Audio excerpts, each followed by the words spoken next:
I'm glad we're putting something in here and it's always good to have the framework that we can follow.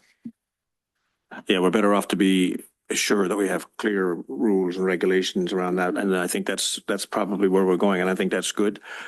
Councilor Brady, another question? Yeah, so like sort of in follow-up to the mayor's comment, let's say I didn't show up for 3 months less a day. Without asking to take a leave or without, what happens to me now? Nothing, right? But let's say I don't show up for a month. What happens? Like, does anything happen? Like, how does this get triggered? At what point does it get triggered that you need to take this leave? Because sometimes when we all miss meetings sometimes, right? For whatever reason. Like, I mean, I think we have something in place if you miss so many consecutive meetings, something like maybe you can expect, because I'm not sure where this would kick in, like how far can you take it without having to declare a leave? Does that get covered by you're missing 3 meetings and then you get, I don't know what the penalty is for that, but there's, other than you get someone calling you saying, why aren't you showing up? So through the chair, the Municipal Act, section 259 specifically says if the office of a member of council becomes vacant if the member is absent from the meetings of council for 3 successive months without being authorized to do so through a resolution of council. So if you did not declare a leave of absence and you were gone for more than 3 months from council meetings, your seat's vacant and we have to hold a by-election. That's under the Municipal Act. So this policy provides council members a proactive way to say, I can't attend 3 meetings or I need to declare a leave of absence because I'm not well. It just provides the framework to do that. It does not trickle down to committees and task force because that would be under a separate committees of council policy. So I could still skip a month of council meetings with no repercussions. You could skip up to 3 months minus a day. Okay. Yes, 3 months, 3 successive months. Okay. Yeah. Katie just wants that. Thank you. Katie, go ahead. Just to add on to that too, in the town's procedural bylaw as well, the expectation is set to at least inform the clerk. If you know that you can't attend a meeting, those one-offs and everything, still letting us know, just so we're aware and for quorum purposes. So basically it all comes down to if we're planning our life, we need to be able to let people know that we're can or can't attend. It's very simple. I understand. I do have a question though on the case of somebody who wants to run at the provincial or federal level and they need to take, let's say, up to 3 months off. This might be outside of the policy you're suggesting. Can they still perform their duties at council while they're campaigning for this other role, or is that okay? Can they still attend the council meetings and still run for office at another level? I mean, is that okay? Is that allowed? Through the chair, this policy outlines that situation. So in the event that they become a candidate, it would be expected that they take a leave of absence. So they would have to take a leave of absence. They cannot come to council. Correct. Okay. Thank you for clarifying that. Any other questions? Seeing none. Resolve that report TC 26-01 Council Leave of Absence Policy dated February the 2nd, 2026 be received. And number 1, that the Corporate Services Committee recommend Council approve the Council Leave of Absence Policy attached as Appendix A. I guess it's only number 1. All in favor? It's carried.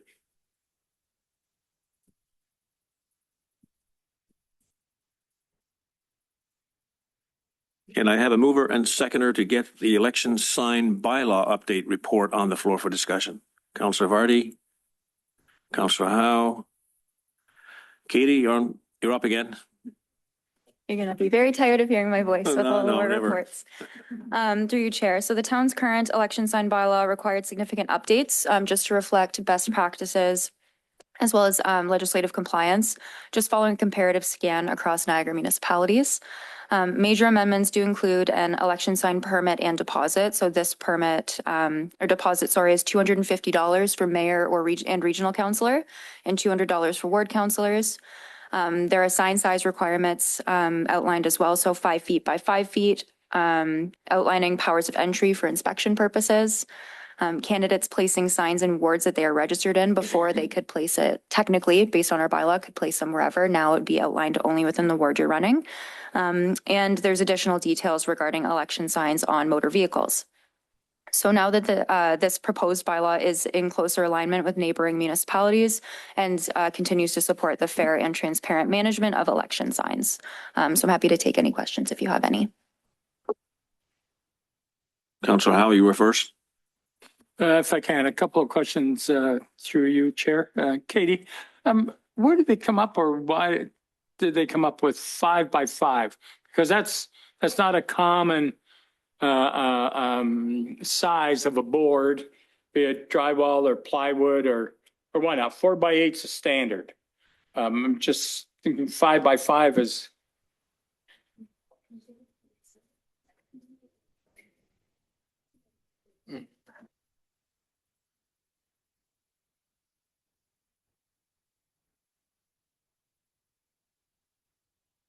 Oh, sorry, we're having a little problem with the live streaming, so we're going to take a quick recess.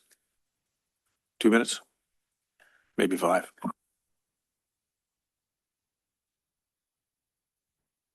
We're testing.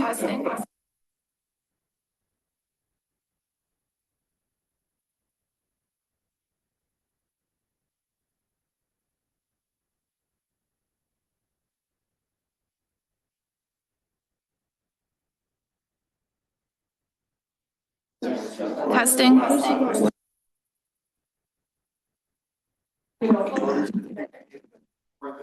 Test. Record.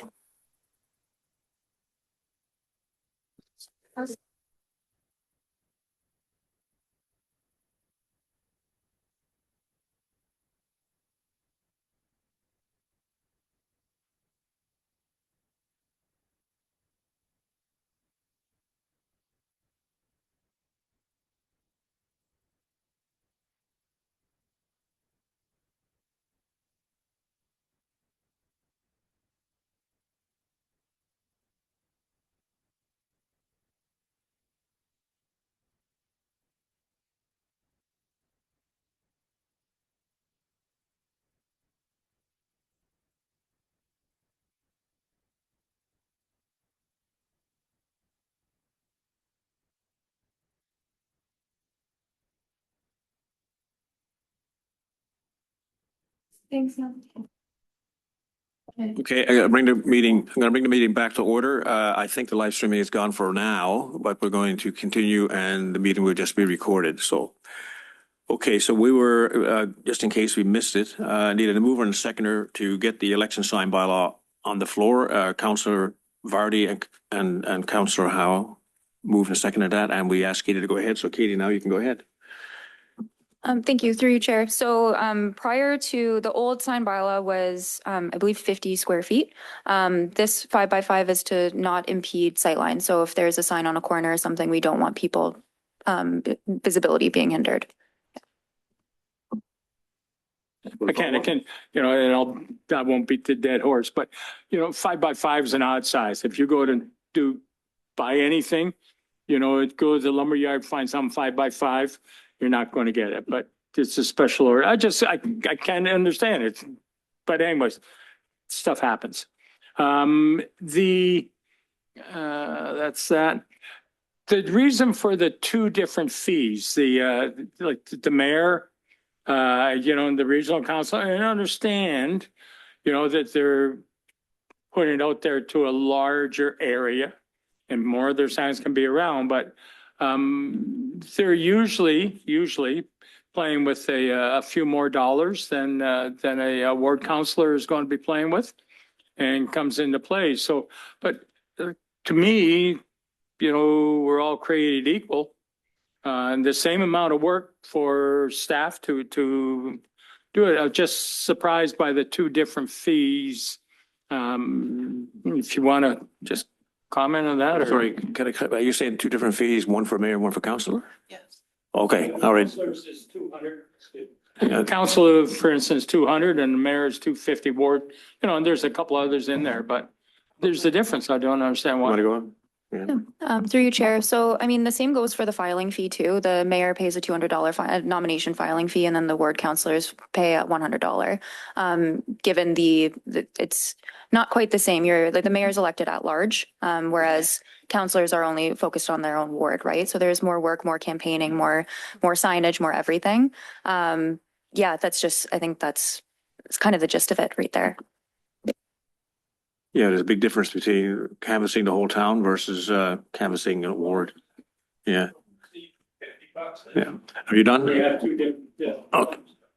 Oh, your microphone. You haven't, Sorry, I was mumbling to myself, but I just still don't understand the two different fees because we're all created the same in my mind. Yeah, larger territory, but it would be about the same. And I think we'd probably save on a piece of paper instead of 250, 200. But what is a third party advertiser that we mentioned? So I believe it was 2022, it might have been 2018, that the province provided a new definition. Third-party advertisements are a group or people that promote a person or entity who is not a candidate. So there was a few examples of this in 2022. If someone is advertising, as in spending money to promote or promote a candidate, it would be considered third-party advertising. They have rules and regulations that they have to follow as well. They have to register with us as a third-party candidate and have to file financial statements. Okay, just to, if I can, then to continue with that, the way I read it or read it is that with that third-party advertiser, someone can say, Don, I want to pay for a sign for you. Okay, and this is just conjecture. I want to pay for a sign for you, but I'm going to put it on my house that's in Ward 1, and I'm running in Ward 2. can't do that. Does it, the way I read it with the third party, I can. So just you can clarify that for me, but just, Yeah. so, Third party would not be putting your signs up. They have their own signs. yeah, and but own advertising you. advertisements. Yeah, and they, yes, yeah. But if someone could promote me, pay for it and put it up. And it doesn't come into play, as I see it and read it. Maybe I'm wrong, but wouldn't be the first time, but that's okay. Nothing more to add. Councillor Marty. Okay, so two things. Signs come in standard sizes? And I can't remember, like you can get a large one or you get the ordinary size one. Can't remember the size of the larger one.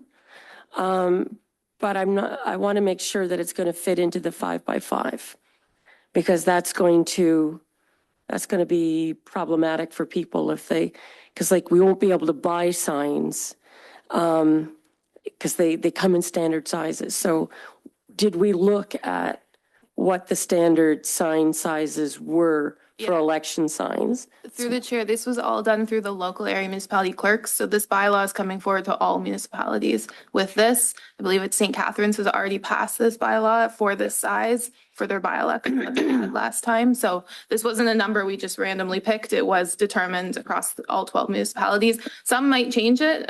We can't, every council has their own right, but it is a standard number and size across. And by third-party advertising, if let's say Major Refrigeration wanted to promote my candidacy, could they then pay for radio ads? They could, but then they'd have to register and they would be subject to the same, would they be subject to the same financial limitations that we as candidates are? Do the candidate maximums apply to the third party that might be spending money on you? Just wondering how that works. Yeah, through the chair, there's a whole guide on the Ontario website. So I don't want to get into the nitty gritty and misstate something. So if it's okay, I'm happy to send the third party advertising guide and link, which is on the Ontario website around, and you can take a look at that. But if in your scenario, yes, they would be a third party advertising. Okay. Anybody else? Okay, good. Okay, resolve that report TC 25-21 election sign bylaw updates dated February 2nd, 2026 be received, and one, that the Corporate Services Committee recommend council approve the draft election sign bylaw attached as Appendix A, and number two, that the Corporate Service Committee recommend council approve the draft user fee amendment bylaw attached as Appendix C. All in favor? Carried. Okay, can I have a mover and a seconder to get the 2025 Clerks Division Accomplishments Report on the floor for discussion? Mayor Jordan. Councillor Vardy. Katie, you're on again. Thank you, through you, Chair. So the Clerks Division did have a very busy and successful 2025. So I'm going to get right into highlighting some of our accomplishments. So with strong mayor powers effective in Grimsby as of May 1st of last year, clerk staff did implement processes and procedures. This includes amendments to the procedural bylaw. We've got a public listing of mayoral decisions and directions on our website. We've got prescribed forms now. And just to ensure the use of strong mayor powers is carried out transparently and consistently. We did have a total of 145 meetings in 2025. There was an MOU created and signed between the town and the Grimsby Downtown Business Improvement Area that outlines roles and responsibilities of both entities. Elections prep is underway with the approval of alternative voting methods and updates to the use of corporate resources policy last year. There's been a committee dissolution process established ahead of the 2026 election. When it comes to licensing, there was a substantial increase in marriage licenses issued. So to give you some background, in 2024, we joined a provincial marriage license modernization program. So in 2023, before we joined, our marriage licenses issued were 189. In 2024, with partial participation, we issued 490. And in 2025, with a full year participating, we issued 722. We also expanded our civil ceremony program with 96 performed in 2025. We also now offer off-site ceremonies at Centennial Park, Pump House Gazebo, Carnegie Building, and Nels Manor, including the council chambers. Lottery licenses continue to trend upward with 21 issued in 2025, and we continue to educate organizations and staff alike on AGCO policies. We have a records modernization project ongoing. This continues with numerous policies approved in 2025. The physical reorganization of the basement as well as digital reorganization on our network drives is ongoing. Excuse me, and a privacy impact assessment program was implemented to determine whether resident and/or town privacy is impacted when we implement new software. And our customer service strategy, that's been ongoing and forecasted for council approval in Q2 2026. I'm happy to take any questions. You've been busy. I'll open the floor for questions. Comments? Oh, none? Oh, Councillor Vardy. Well done. That's a significant amount of work. I'm particularly impressed with the wedding licenses. Considering I was the person who made sure that the first wedding license got issued and was in attendance at the first wedding right here in this chamber. So we go from the inaugural one to like 700 and some odd. I mean, that's fantastic. So great. And it's money. It's money. Okay. Thank you. Always good to see revenue. You've had a busy year. Oh, Mayor Jordan. Thank you through your chair to the clerk's department. I want to echo Councillor Vardy and just the fact that now we have a service in Grimsby that residents of Grimsby can actually have their ceremony here in Grimsby and their license here in Grimsby, because it was something that really unfortunately didn't exist, and a number of anecdotal stories that are very positive and people are really happy about it. So kudos, great job. I can't say more than that. You've done a great job. I must admit, you've had a tough year and you've had a lot of stuff to deal with in every which way and every aspect of our policies and procedures and regulations. So I don't know where would know where to start. Thanks. And thank you for all your hard work to the clerk's department. Thank you. Resolve that report TC 26-03, 2025 Clerk's Division accomplishments dated February 2nd, 2026 be received for information. All in favor? And that's carried. Okay, can I have a mover and seconder to get the 2026 holiday closure report on the floor for discussion? Mayor Jordan. Councilor Vardy. I'm going to turn this over to Tori, and Tori, you go ahead. Through the chair, thank you. So the report in front of you is asking for the Corporate Services Committee to recommend to Council to approve the annual closure of Town Hall administration on December 31st. There's no financial impacts to this report, as staff at Town Hall administration building would be required to use an existing floater day or vacation day to accommodate the closure. In the past, we are typically open.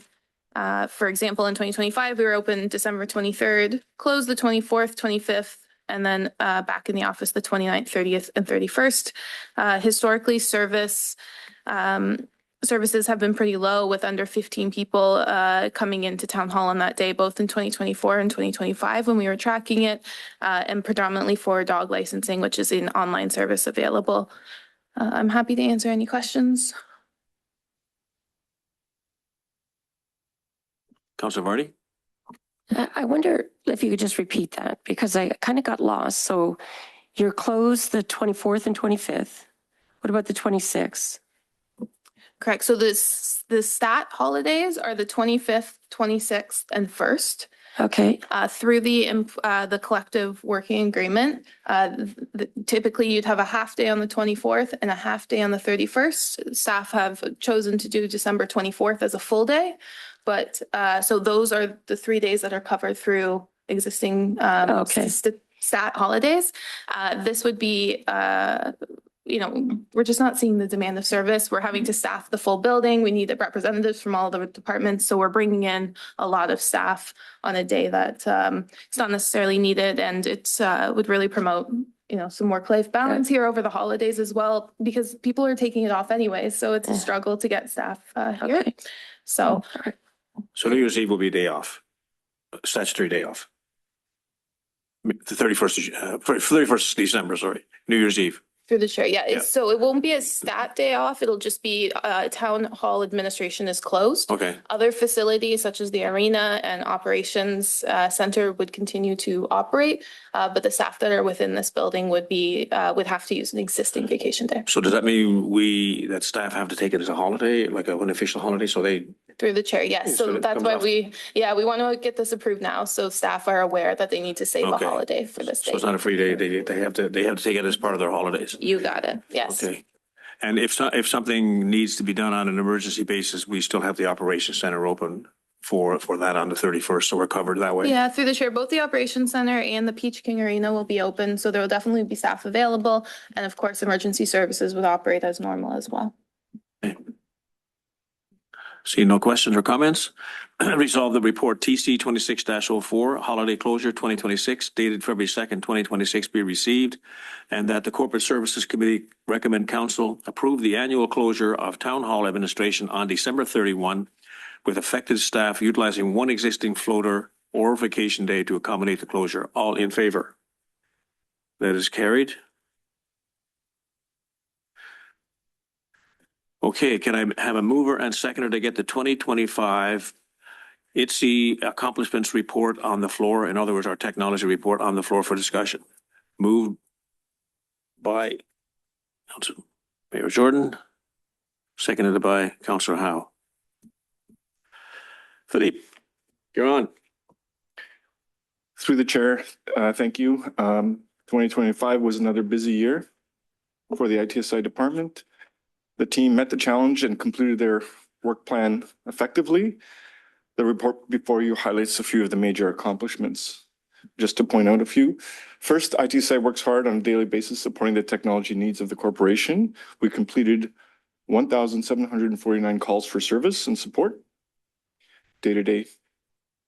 ITSI also continues to follow our asset management plan, replacing old technology assets as they hit their different life cycles. We enhanced our cybersecurity posture again in 2025 by completing an independent assessment of our network firewalls. We also completed a major upgrade in our technology. We replaced the town's phone system with a new modern software phone system, eliminating the need for physical phones on people's desks, most of them.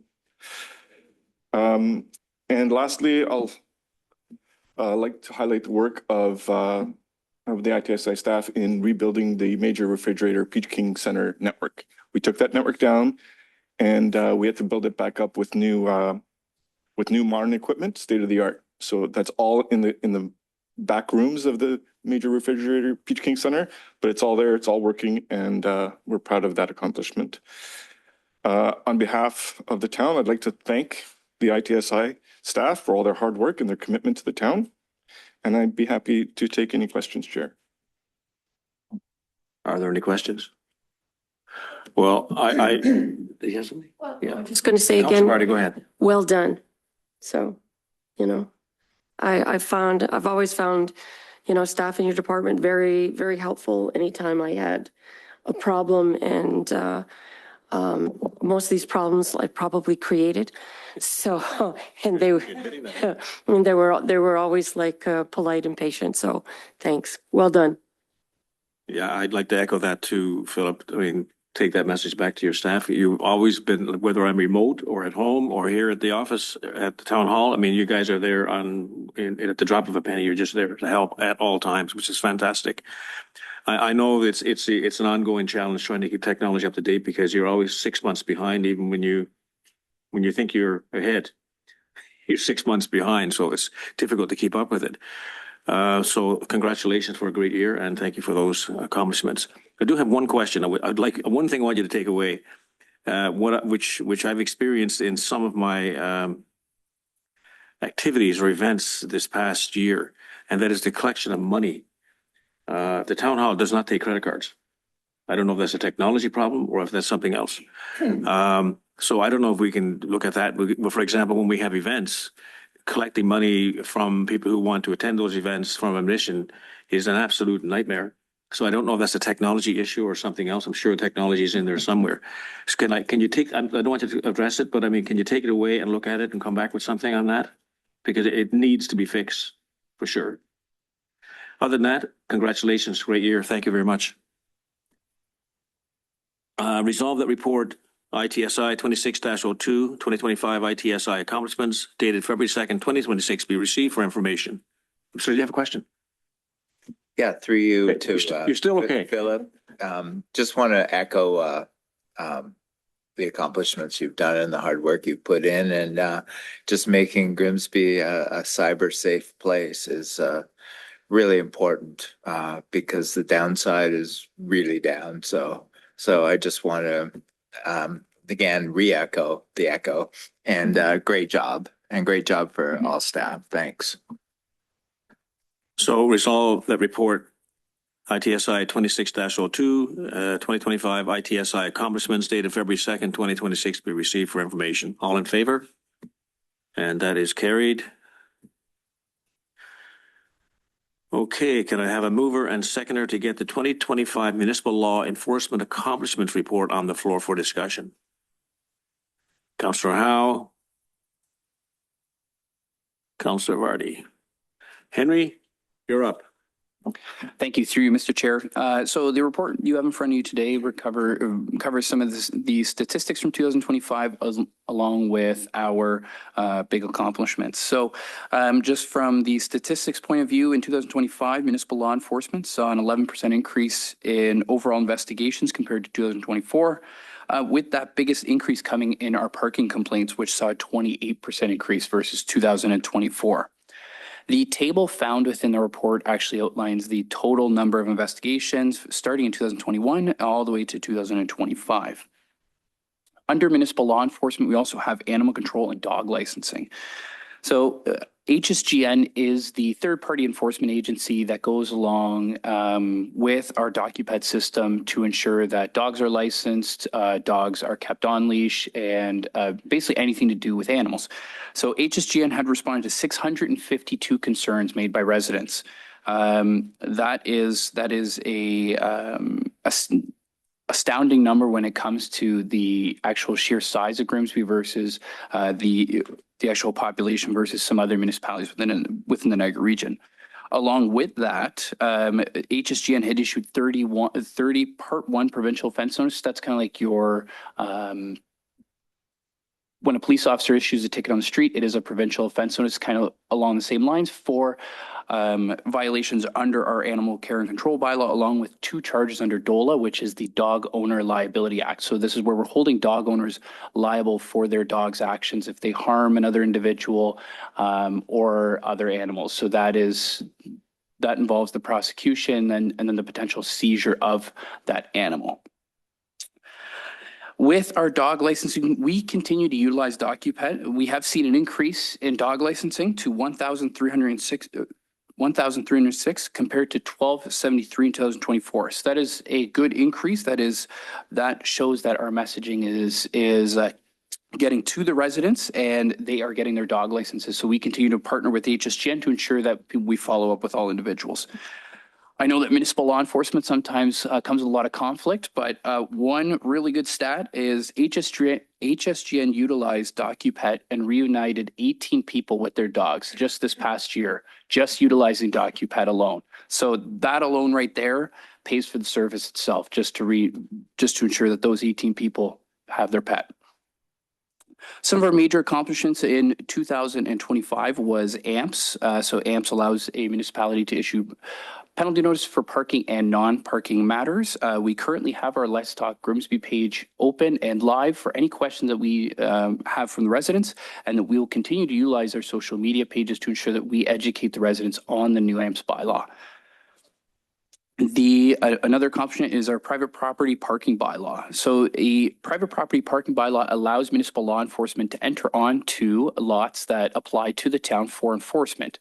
There is a small minimal cost to the private property owner, but there is no ongoing cost to them. So this is essentially a free service other than that initial filing fee. This allows us to enter onto there to enforce a private property parking bylaw and ensure compliance on their lots. We're currently under pilot project with this with condo properties, and we have seen an increase in our applications and we are actively enforcing. And our last major accomplishment is we continue to modernize our software.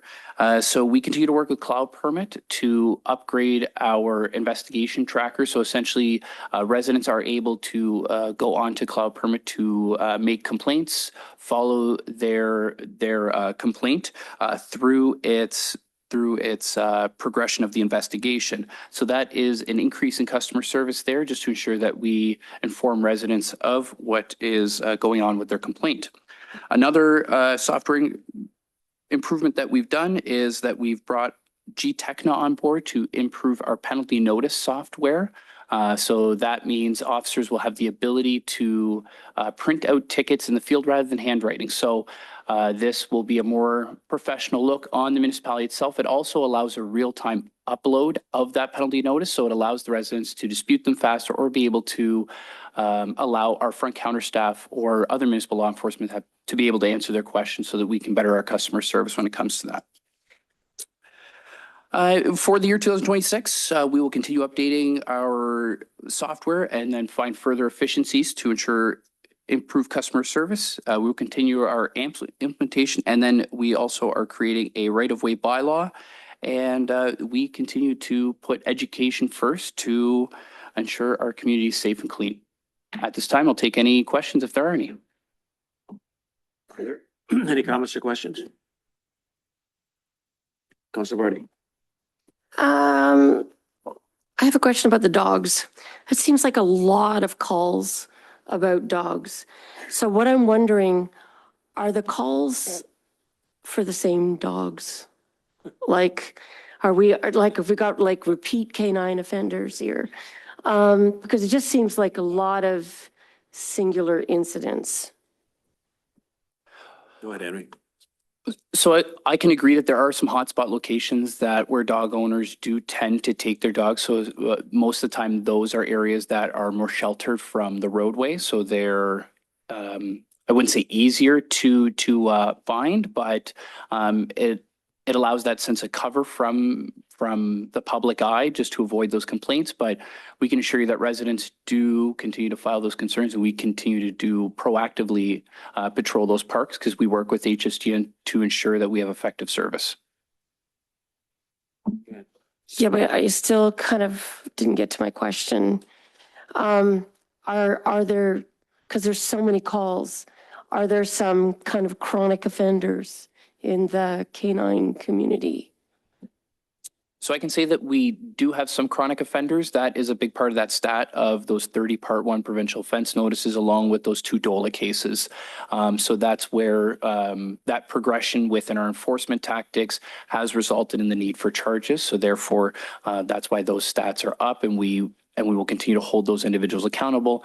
Another thing that we are going to utilize in 2026 is our AMPS, which has increased penalties comparative to the provincial offense notices. So HSGN will begin utilizing our AMPS as that enforcement mechanism to ensure that we can hold these individuals accountable, to ensure that we continue to give that effective customer service. Thank you. Well done, Henry. Just a quick question, staying on the same subject. Do most of these offenses happen at the off-leash or on-leash dog parks? I mean, when they're in the off-leash ones, I mean, it's a free-for-all, more or less. Do a lot of the complaints come from there, or they come from other places as well? I mean, or is that where the bulk of it happens? Just curious. I can actually say that's the opposite effect. So where you're supposed to have your dog on leash, that's where we get a majority of the off leash complaints. We get almost 0 complaints in the off leash dog area. It's the actual areas that, like public parks where you're required to have your dog on leash. That's where a majority of those complaints come in. That may just be due to personality of the dog owner there. But we continue to battle with those and ensure that we educate those individuals and give them actually the addresses to those off-leash dog areas to ensure that they actually we have 3 available to them in town. Thank you for the answer. I must say that the new dog licensing technology really works well because it's very convenient as well, I must admit. So thank you. Job well done. Councillor Vardy. Does our canine guest have any comment? I think she's asleep. She's licensed. Thank you. Okay, can I have a mover and seconder? Resolve the report BYL 26-01 2025 municipal law enforcement accomplishments dated February 2nd, 2026 be received for information. All in favor? And that's carried. Okay, can I have a mover and seconder to get the 2025 Human Resources Accomplishments Report on the floor for discussion? Moved by Councillor Howe, seconded by Mayor Jordan. Give me a second here. Okay, Dan, go ahead. Perfect. Thank you. Good afternoon. Just to regroup the report a bit, in 2025, we continue to advance the people strategy here in the organization. A significant focus for the year was talent management in attracting, developing, and retaining our folks, and truly meeting the current standards of our workforce now and for the future. We've also placed a strong emphasis on building internal capacity by upskilling employees and a learning culture that remains a priority.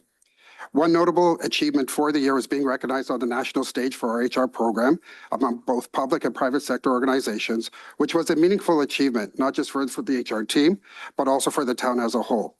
It reflects the strength of the organization and the direction we are moving in.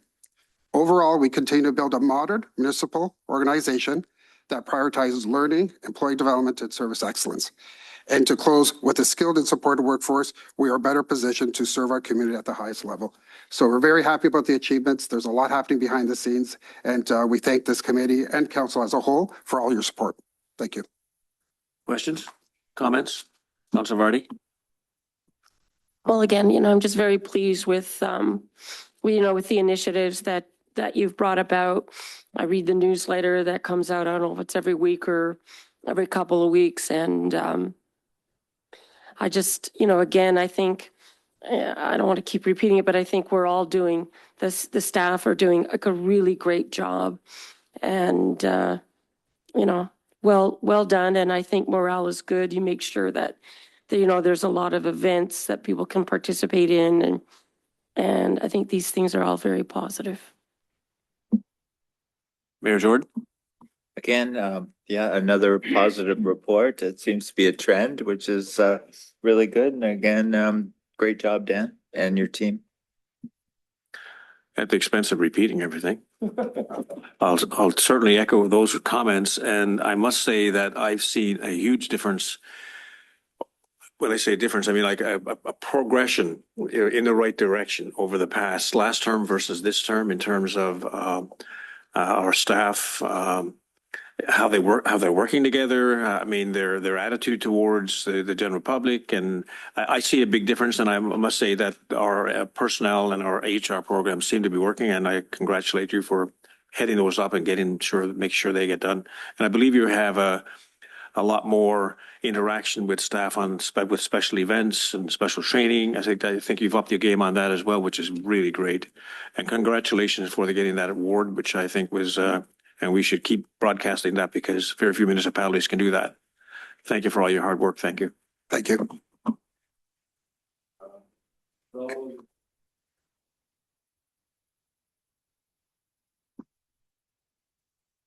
Except all those things that you hear.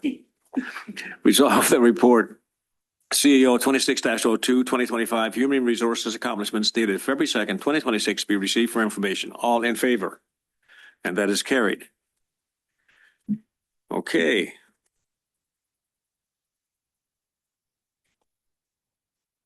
You're the best for last. Can a mover and a seconder to get the 2025 Communications Accomplishments Report on the floor for discussion?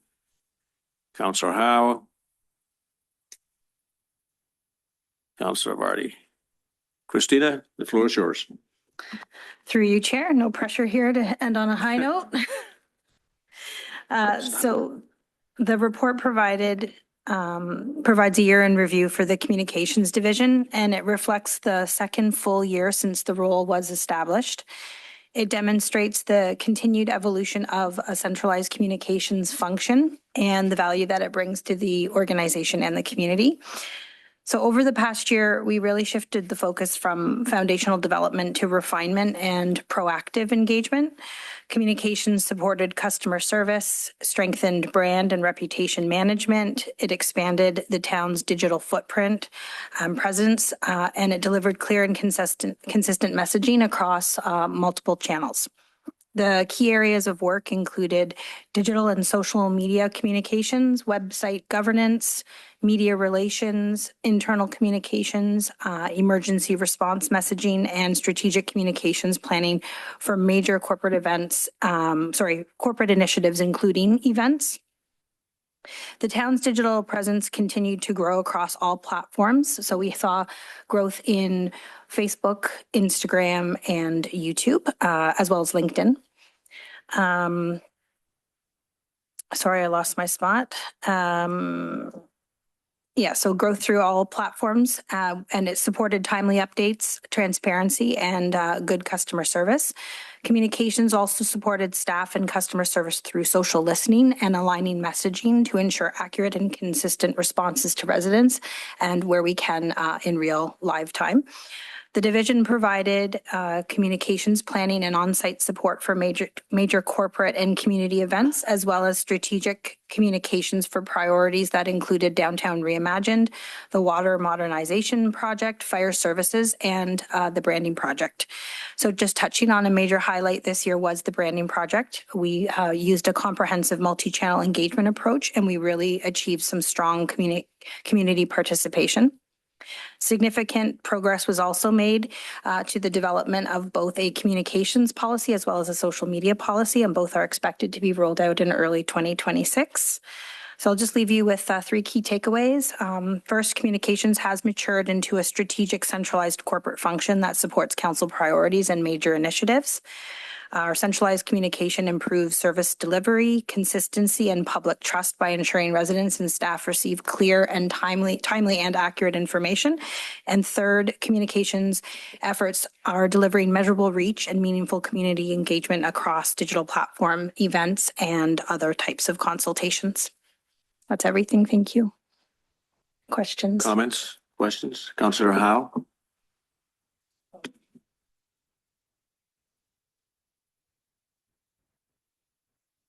Question. Oh, there it is. Through you, Chair, if I may, and maybe that's more for the clerk or for Christine, but I thought that communication reported to the CAO. When did this happen that it's going over to corporate services? Isn't that community service? Is that saying community services? Or is it a corporate services? Excuse me. I'm taking that wrong, but you're reporting to Brecon Parks, I think, aren't you? As I was reading off the top of it, as opposed to corporate. Yeah, through the chair. So, correct, when we went through our reorg in August, that was one of the changes that was made, was that communications goes under community services. However, when we made those decisions, we did not change any of our reporting structures. So, for committees, so communications is still coming to corporate services. GDAC is still going through finance committee. So we didn't change any of the reporting. We will realign that in the next term. But yes, that was done in August of 2026. Sorry, 2025. And maybe this is unfair to ask it, but I can't understand that communications is the overall municipal responsibility or department, whatever you want to refer to it as. But yet we've taken it and put it into one department. And I'm not quite understanding that as because I take it as a overall function or a service to all departments, and it's I guess not the control, but kind of the direction. There's challenges and whatnot. I get it, but I don't quite understand it. Through the chair, it still retains, as Christina explained, its corporate function. So it's still representing all the departments, all the council functions, and it's a reporting under community services. So happy to take that conversation offline if you'd like as well. Yeah, I'd like to suggest that. Go ahead, Councillor Vardy. So again, great work, Christina. I know you work a lot with others, but you are alone. And it's, there's a lot on your shoulders, I know. And the timing is not right for more staff, but if you look at other communities, we know they're better resource for that function. So you're doing a great job, given you're all by yourself. So I just want to recognize that. And in sort of just to follow up a little bit to Dawn's question, I think sometimes there's a trade-off between how many people can report to the CAO and, so that they can be effective. And sometimes you got to cut the pie in maybe a slightly different way because otherwise the whole thing isn't working. So I know that all I can say is it's challenging when you're working across all levels, and it's great that you're doing that. So, and then I guess the last comment that I want to make, she's not here, but I think you really have to give a lot of credit to Sarah Kim, who has shown exceptional leadership, not just this past year, but, in other years. And the whole tone of Town Hall has changed. And So I want to make sure she's not here. But when we're all giving all of these reports about what everything's, how well everybody's been doing and, you know, how great the ship is kind of moving along. I don't want to forget Sarah Kim and her leadership in all of this. So if we can make note of that. Thank you. Thank you, Councillor Vardy. Mayor Jordan? Thank you, through you. I just want to agree with everything that Councillor Vardy said. Wise move. Yes. Okay.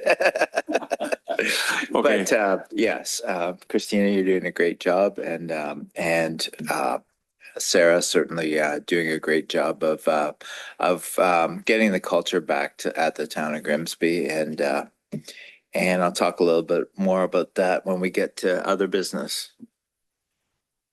I'll ditto that, but I'd like to just have a few comments, Christina. I've had the fortunate pleasure of working with you quite closely over the past, since you've joined the organization, because a lot of the events that require public communication and advertising and marketing and feet on the ground, and it's you were there. I mean, so I had the fortunate opportunity to work with you very closely, and you have done an absolutely fabulous job in every which way. So I want to say that it's not often I get to work that close with staff, but in this case, I think that corporate communications has come a long way. It needed to come a long way, and thank you for all your efforts and all of what you've done. Thank you so much. Appreciate it. Okay. Resolve that report DC 26-01, 2025 communications accomplishments dated February 2nd, 2026 be received for information. All in favor? And that's carried. There's no correspondence, but I believe Mayor Jordan has something under other business. Yes. So go ahead. Thank you, Chair, through you. I received a newspaper article from a good friend of mine and former Grimsby resident who's just retired as the CFO of Gildan Clothing. So he's very well respected worldwide. Grimsby received ranked number 37 for Canada's most livable communities, and it was under 10 different aspects. And 37 in Canada is quite an achievement. We were number 7 in Ontario, and for towns under 50,000 people, we were actually number 1. So I think that all this good news is something that it's paying dividends, certainly on people want to move here, want to be here, and the work-life balance here is, in my opinion, second to none. So I'll leave it at that. Good point and a good announcement. Thank you. Councillor Howe? If I can, through you, Chair, and probably for Victoria, but with what we've done and these accomplishments, I like that. Thought there was this, well, I would guess it's unfortunate in this, or maybe we've got something planned down the road, but we're talking in the past, but we're not talking about the future. Going forward, you know, and I've got written down here, challenges that each of these departments, what do they see coming? Because that's going to be very critical, again, to, as we finish off our term and to the next group coming in, and the more information that they can have, I mean, it's just so far superior. You stand a better chance of hitting the ground running instead of when the start of our term, because we were changing over a few things and whatnot, but we were just kind of creeping and crawling and trying to sort our way through. Where if we kind of put the challenges out there and people are aware of it and say, okay, there's what I've got to be conscious of or be on top of. Just, it gives continuity instead of there being that kind of that dead spot there at the beginning of a term of council. So is there any talk of the duplicating this, like from the same people, but for the challenges for, let's say, next 2 years? Who do Year you and a want- half, Who 2 do you years. want to answer that? Tori? Yeah, through the chair. So I think it's important that we reflect on all the hard work that staff have done, which is why I think it's important to bring these forward. Internally, we are working on corporate priorities and setting work plans and setting our goals. We just met as a corporate leadership team last week to finalize those. So I think we're able to present those through the issues coming forward. They don't always need council approval, so we try not to overwhelm you with lots of reports. But if there's something specific you're looking for information on, we're happy to provide it. Yeah, I think today we're applauding accomplishments and what we've done in the past year, and we've got that behind us. And I believe we've all been tasked as committee chairs as well to look at what we've done, but also look at the challenges that the next council and the next committees will be facing going forward. So I think that's going to come out in some of those reports. If I remember, that was the conversation we had. So I think today is not the day to have the challenges. I think today is the day we have the accomplishments, applaud each other. And I think we really need to do that. And I think it's important. But the challenges are certainly there. And I believe that we will have probably a council session on that at some point in time, as well as committee level. Am I right, Tori? So through the chair, what is currently planned is that advisory committees will be, you'll see on their agendas, addressing accomplishments and opportunities for the future.